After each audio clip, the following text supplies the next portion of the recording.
আসসালামু আলাইকুম। অনেকেই জানতে চেয়েছেন যে ডায়াবেটিস কি আসলে রোগ আর তা থেকে বাঁচার উপায় কী। অনেকেই ডায়াবেটিসে আক্রান্ত আছে, ডায়াবেটিসের কারণে তার অনেক শারীরিক ফিজিক্যাল সমস্যা হচ্ছে। তো ডায়াবেটিস থেকে বাঁচার উপায় আমি সেটা বলবো। ডায়াবেটিস আসলে কোনো রোগই না। যদি আপনি মেনটেন করে চলেন, যে লাইফস্টাইল ফলো করেন, তাহলে ডায়াবেটিস আপনার কাছে কোনো রোগী মনে হবে না। কোষের ভিতরে যখন জায়গা থাকে না, তখন রক্তের চিনি কোষে ঢুকতে পারে না। এটাকেই মূলত ডায়াবেটিস বলা হয়। আমাদের কোষ খালি করতে হবে। কোষ যদি আপনি খালি করেন, তাহলে ডায়াবেটিস থেকে মুক্তি পাবেন।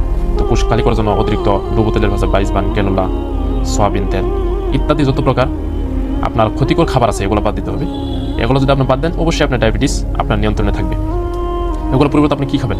এগুলোর পরিবর্তে আপনি মাছ, মাংস, গোশত এগুলো খেতে পারবেন পরিমাণ মতো।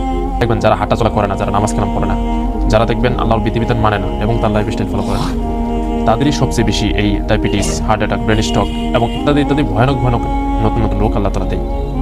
যেগুলো বেশি আল্লাহর নাফরমানি করে, যেগুলো আল্লাহর উপরে পরিপূর্ণ তাওয়াক্কুল করে না, তাদেরকে আল্লাহ তাআলা সবচেয়ে বেশি রোগ দেয়। এই জন্য প্রিয় ভাই ও বোনেরা, অবশ্যই আপনারা সঠিকভাবে চলবেন, আপনার লাইফস্টাইলকে ফলো করবেন, 5 ওয়াক্ত নামাজ পড়বেন, সঠিকভাবে চলবেন। ইনশাআল্লাহ আল্লাহ তাআলা অবশ্যই আপনার দায়িত্ব পরিপূর্ণভাবে নেবেন এবং সুস্থ